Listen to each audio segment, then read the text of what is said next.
We come now to the 10-minute rule motion. Mr. Hugh Bayley. Mr. Speaker, I beg to move that leave be given to bring in a bill to ensure that medical treatment prescribed as necessary by a doctor or other medical professional must be provided unless the type of treatment is not approved by the Secretary of State or the National Institute for Health and Care Excellence, to establish a national register of such cases where prescribed treatment is refused, to introduce a mechanism for appeal against decisions about provision of medical treatments and for connected purposes. It's widely recognised, Mr. Speaker, that the National Health Service has become a lottery in which access to treatment no longer depends solely on a patient's clinical needs, but on where they live and the state of the local NHS budget. And this problem is made worse because ministers who decide how much money NHS England and 211 care commissioning groups receive deny all responsibility for how that money is spent. And also because there's a lack of transparency and accountability of the decision makers who control the postcode lottery, who decide which patient will get treatment and which will not.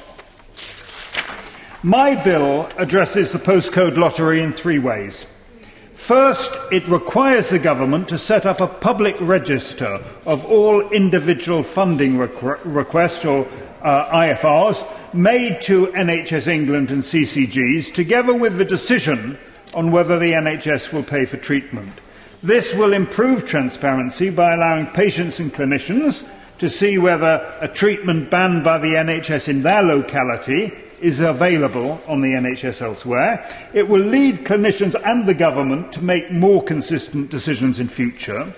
And after all, Mr. Speaker, we're all liable for the same taxes wherever we live, so we should all get equal access to treatment from a tax-funded public health service.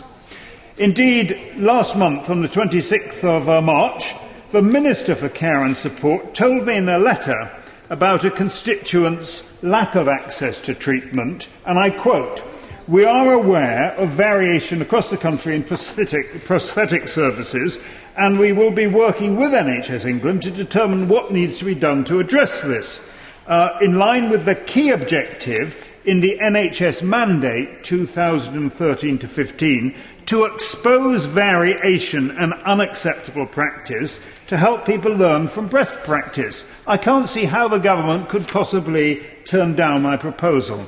Secondly, my bill seeks to introduce a presumption in favour of treatment where a treatment is recommended by a qualified NHS clinician unless the procedure or medicine is not approved by NICE or is designated in a statutory instrument proposed by the government and approved by Parliament as a treatment no longer available on the NHS.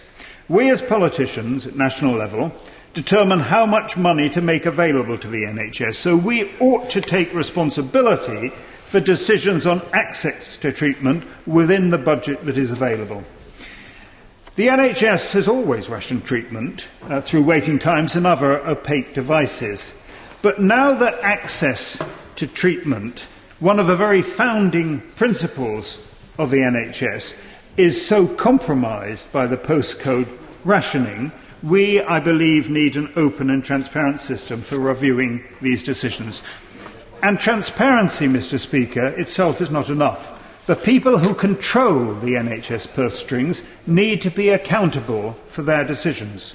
So thirdly, I propose that patients whose treatment is supported by their doctor but turned down by the NHS ought to have a right of appeal to an independent tribunal. This would be consistent with the Human Rights Act. It already applies, of course, to people whose benefits or whose immigration application is turned down.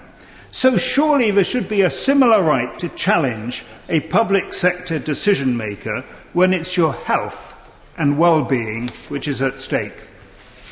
Let me mention briefly a few examples of my own constituents who've had to fight for treatment. Zoe Bounds is a woman in her 30s with 2 children. She had ovarian cancer in her teens and recently developed a breast cancer. Her consultant recommended a double mastectomy to reduce the risk of a cancer spreading. The Care Commission group agreed to pay for one breast to be removed, but NHS England, who were responsible for funding preventative surgery, refused to pay for the other half of the operation. On appeal, however, the CCG agreed to the double mastectomy. Rebecca Beattie was very badly beaten by a former partner and suffered multiple fractures to her face and nose.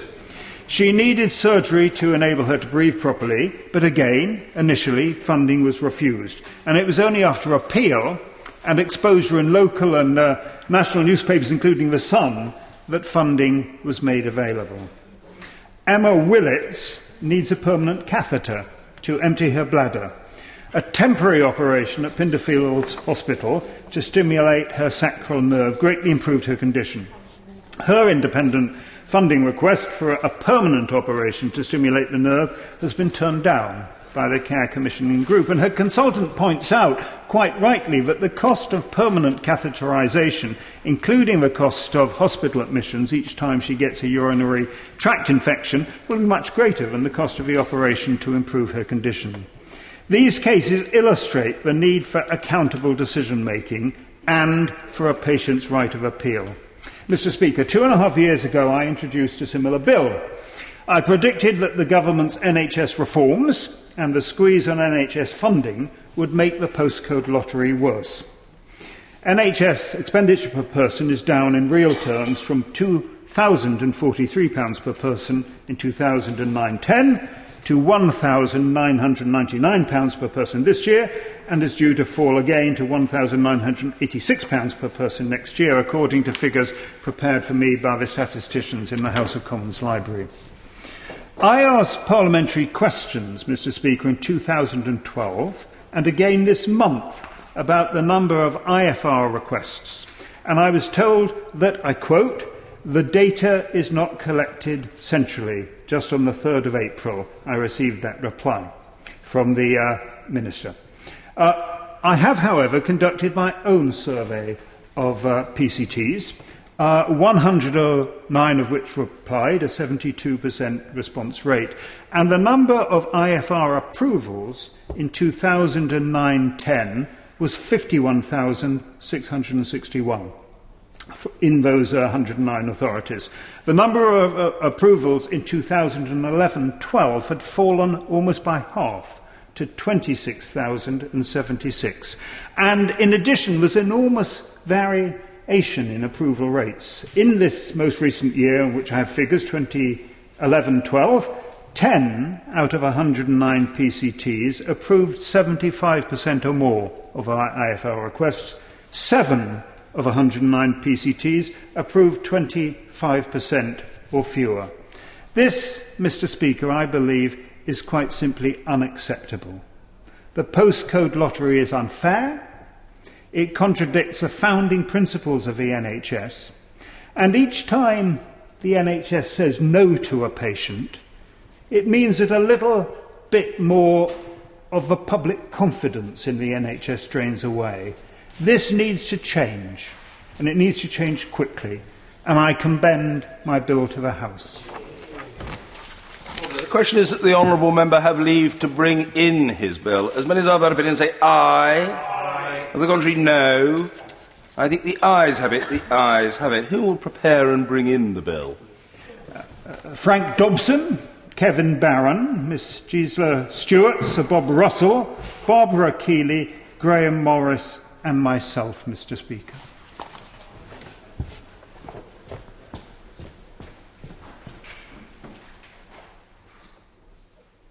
Mr. Hugh Bayley.